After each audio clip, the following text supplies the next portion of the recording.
Hello, everybody, and welcome to the Redmen TV and your latest episode of Transfer Insight. My name is Dan Clubb. I'm absolutely delighted to be joined by Charlie Wakefield for this one. Charlie, my friend, how are you? Okay. Yeah, I'm all good, thanks. And yeah, thanks for having me on. Looking forward Oh, to it. my pleasure, mate. Looking forward to it as well. Much appreciated joining me. Yeah, let's speak about one of your former teammates, Marc Guehi. Obviously, your Chelsea youth days together, both at Cobham. You're a couple of years older than him, if you don't mind me saying. But the fact that you're even in the sort of same teams and training together is testament to what a talent and such ability he had. I want to ask you to begin with, when you first sort of came across him, when you first saw him, what were your first impressions? First impressions was that he was a very humble boy. Like I said, like you said, sorry, I'm a couple years older, so he managed to train up a couple of age groups. And from then on, really, you get some players that come up from a younger age and maybe they can be a bit arrogant. I don't know, there's all different sort of characters. But Mark was always respectful and humble to the older players, and there's no surprise in where he is today. Yeah, obviously you mentioned there sort of his mentality and his personality a little bit as well. I wanted to ask you, obviously, in training, obviously on and off the pitch, in the dressing room and all that sort of stuff, was his attitude always fully focused? Again, very, very young at this point, clearly, but someone who was clearly determined to make the best of his ability and his talents. Yeah, 100%. I think you can see it from an early age. Obviously, of course, he had the ability to go on and play where he's managed to play. But the mindset that came with him was great. He was a really likable player.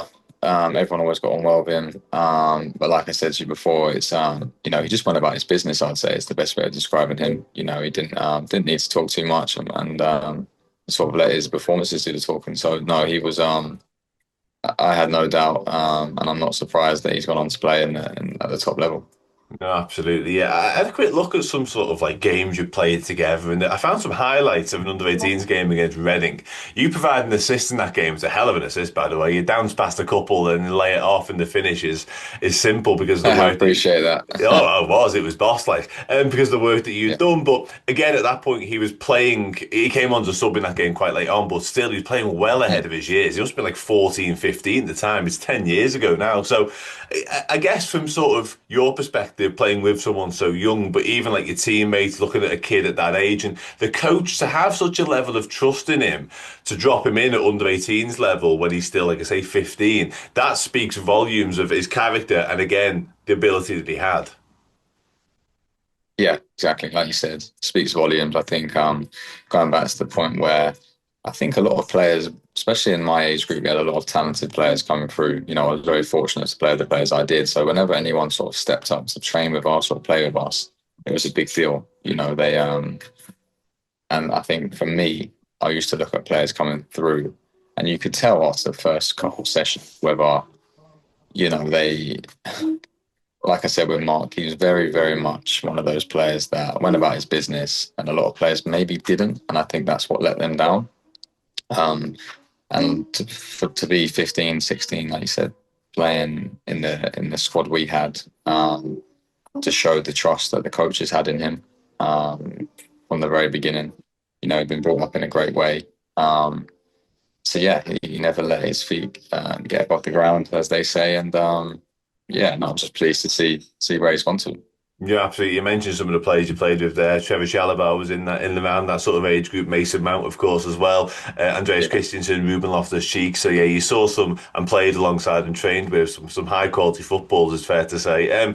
You mentioned obviously what he's done and what he's achieved up until this point. Obviously, left Chelsea, Crystal Palace, already established himself, Crystal Palace captain, FA Cup winner now, England recognition as well. So his journey yeah, has been a successful one to date, really. And you've kind of alluded to it already, Charlie, but I'll ask you anyway. Could you tell from an early that you never know what's going to happen? You know yourself all too well. Injuries and yeah. illnesses can stop anything at any point. But with Mark, given his attitude, given his ability, could you tell he was sort of Yeah, destined for this sort of level?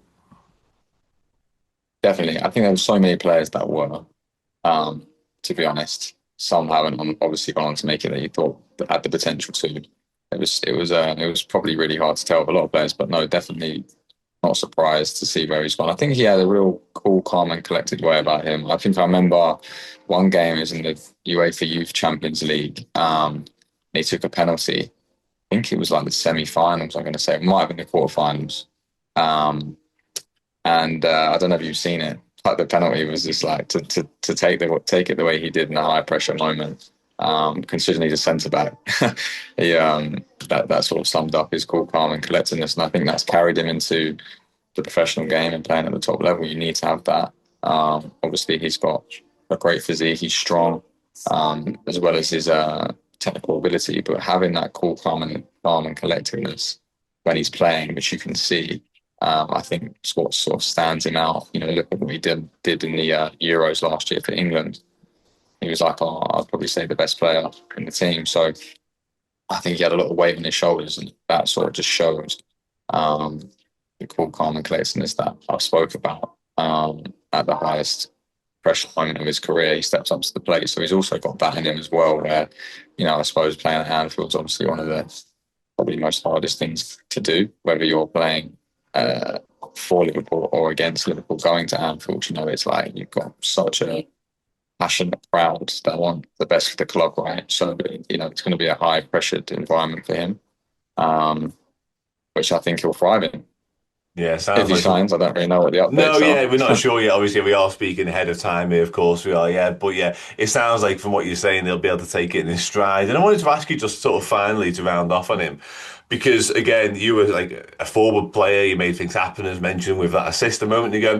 And obviously, he was again a couple of years younger than you, so it might have been difficult to really gauge what his key attributes and his key strengths were. But I guess when you come up against him in training and maybe playing alongside him in training as well, could you see where his strengths lied, if you like, in terms of like he's quick, wonderful left foot and plays lovely with the ball at his feet as well. But yeah, could you see early on, well, he's gonna be a very successful player providing all goes well because he's very good at so and so. I think he's what, to be honest, it's more his all-roundedness, I would say. I think he's obviously technically very good, very strong. He reads the game well. There's not really something that stands him out. So, for example, I used to play with a player, obviously, as you'll know, for Tomori, and he was very, very quick. So he was very much known for his pace, as well as being obviously a great player. People would always put to his name how quick he was. So he could always get himself out of, let's say a ball goes in behind, you knew if he was playing. But I would say with Mark, it's just an all-rounded thing, really. He's got a lot of attributes that all add up to make him the player he is. Yeah, absolutely love that. And like I say, hopefully, if he does indeed move to Liverpool, he will be a success. And I'm certainly will, given what you've said. And again, coming to the champions is no bad thing as well. Have you sort of carried on following? I guess you followed most of the journeys that the lads you played with as well. I guess Mark falls into that bracket too for you. Yeah, of course. I think see watch some Premier League games here and there, so you see him play. See, like I said, I was a bit older than Mark, so got on well with him when we was training together and playing in the same teams. But he was never someone that I was really, really close with. But I always had a good relationship with him. But yeah, so it's nice to see him and the likes of others playing at the top level when you put the TV on and watch these games. So yeah, it's great. Yeah, absolutely love that. Charlie, thanks again so much for your time. Massively, massively appreciated. Everybody else, thanks for watching. Thanks for listening. Take care. I'll see you soon.